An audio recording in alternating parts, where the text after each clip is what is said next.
An attempted coup in Madagascar. Unrest, protests, and political tensions. In a dramatic turn of events, Madagascar's president, Andry Rajoelina, has announced an ongoing coup attempt, marking a critical moment in the country's recent history. The situation has escalated as members of an elite army unit joined youth-led protests against the government, demanding the president's resignation. The protests, led by the group Gen Z Madagascar, have been a significant challenge to the government's authority. The United Nations reports that the demonstrations have resulted in a tragic loss of life, with at least 22 people killed and dozens injured. The government, however, has disputed these numbers, indicating a complex and potentially contentious situation. President Rajoelina's office issued a statement on Sunday, confirming the attempt to seize power illegally and by force. The statement emphasized the gravity of the situation, calling for national unity to defend constitutional order and sovereignty.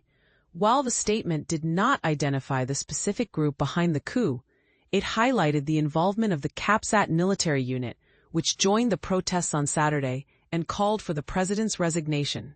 The protests, which began over electricity and water outages, have evolved into a broader movement addressing various issues. Protesters have raised concerns about poverty, the cost of living, access to tertiary education, and alleged corruption and embezzlement by government officials.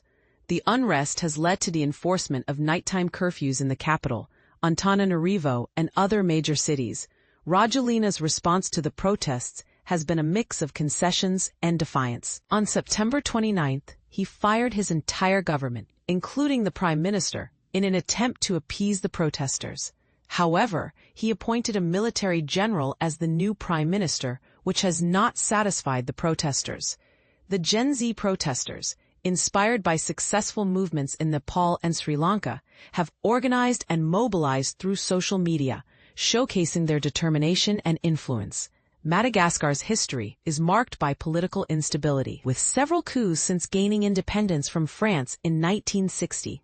Rajoelina himself rose to power through a military-backed coup in 2009 and was elected president in 2018 and 2023. Despite opposition party boycotts, the ongoing crisis raises questions about the country's future and the role of its youth in shaping political outcomes.